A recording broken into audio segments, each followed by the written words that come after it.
Becky Lewis, we want to bring you into the show. She's the Associate Director of the University of Recreation and Wellbeing at Oakland University. I see you guys have electricity. We do have electricity this morning. Thanks for having me. It's so great to have you.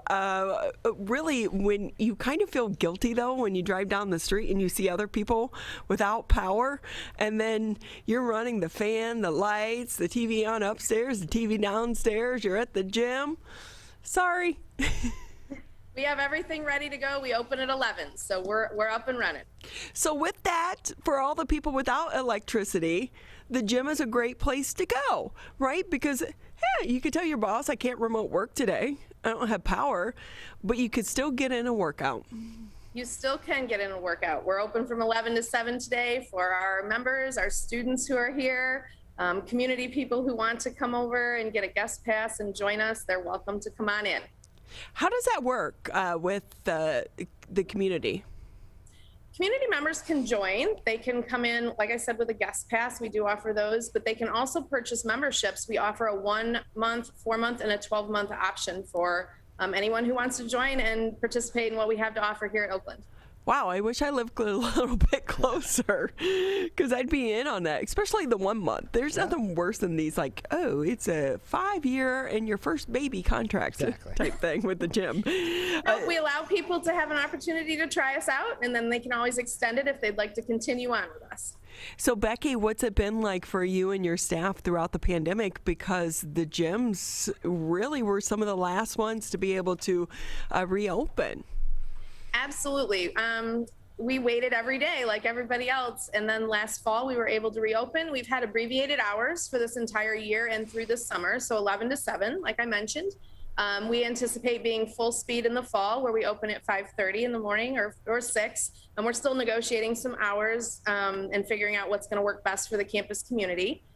But we will be open and full speed. It's been a welcome addition to be able to have people back in our facility and participating in our programs and utilizing our services. Because how has it been? Because so many of the students have been remote, so they're not there on campus. No, but we have a lot of students who do, working out and using a gym is part of their routine, part of a lot of people's routines. So I think the ones that were able to come and were close by did, even if they weren't living on campus. And they were taking classes remote. We've seen a lot of our students starting to return, and the number of participations every day is increasing as people come back to campus in more full speed.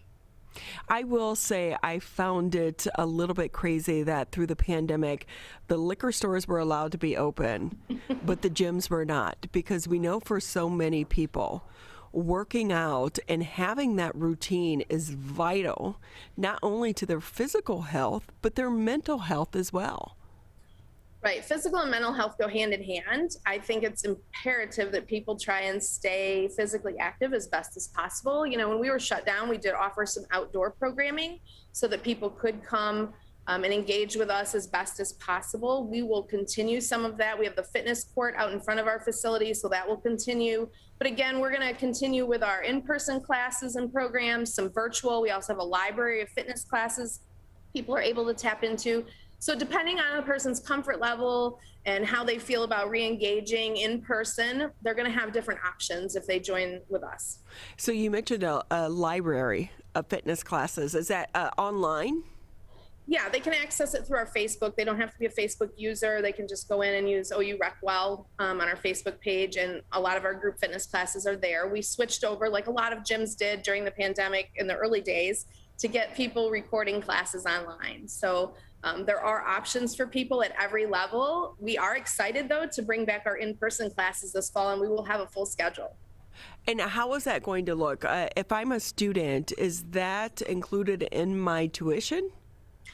Students have access to the rec center with 1 paid credit hour and their Grizz ID. So that's all they need. They don't have to pay anything extra to take our group exercise classes. We do have a fee-based personal training program that's really inexpensive for students and our members to utilize, but otherwise, if they're a member here and they're a student here, they have access to those classes. And we have a variety of classes, and they're taught by students and non-students. So it really depends on what the person's looking for. I'm confident they'll find something that they like and that they can do. Becky Lewis with us here on the MegaCast. She's the Associate Director of University Recreation and Wellbeing over at Oakland University. And Becky, if I can ask you, not only students, but really so many of us in the public, we've gotten out of the routine, and getting back into the routine of working out, it's hard to do. So what advice do you give people to get off the couch, turn off Netflix, and get back to being active? I think people need to start slow because we've had a pause, some more than others. Some people have maintained their fitness routine as best as possible, and that's fantastic. Other people have put it on hold and they're just sort of restarting, and it's okay. But they need to start slow. They need to find out what they're comfortable doing. What is that level of comfort that they have? Is it in the gym? Is it outside still? And once they figure that out, then they can ease back in. I think taking it slow and gradual so you avoid injuries is important. People that have been on pause need to, ease back into it. You're not going to run a marathon on your first day back in the gym. And also, I think it's important to be social. And if you're struggling a little bit or you're concerned, maybe find a friend to come to the gym with you and work out. We are a very social place. Most gyms and rec centers are. So having that buddy is also a motivation to get there, but also might help people with their comfort level as they re-enter.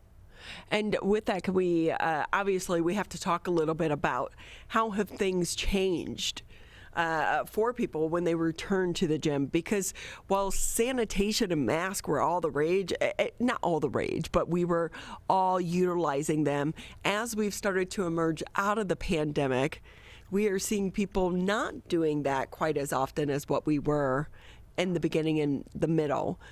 So what will be the protocols there at the gym? We've always taken cleaning seriously, so all of our equipment is cleaned by our staff working. We also encourage all of our participants and patrons to clean their own equipment before and after they use it, just out of common courtesy, but also for themselves and their own comfort level. Mask wearing is completely optional. If you're unvaccinated, we are asking that you wear a mask still. If you're vaccinated, you don't have to, but if you feel more comfortable doing so, and the gym is a place where some people are still uncomfortable, they're more than welcome to wear one here. No one's judging anyone. We're an open space and welcome to everyone. I think our equipment was spaced out. We've moved some things back together, but we still have the option of being, every other piece of equipment for people that don't want to be totally next to someone, unless it is their best friend or a buddy. But they have those options. And we'll continue to work with people and feel out comfort levels and make those adjustments as necessary.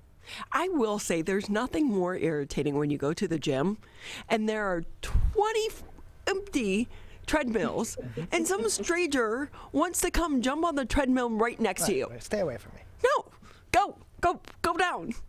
Sometimes I've said to people, or I'll make a point and I'll stop and I'll get off and I'll move down. And it's not that, but if I don't know you, like you are at a different pace or something and it throws me off.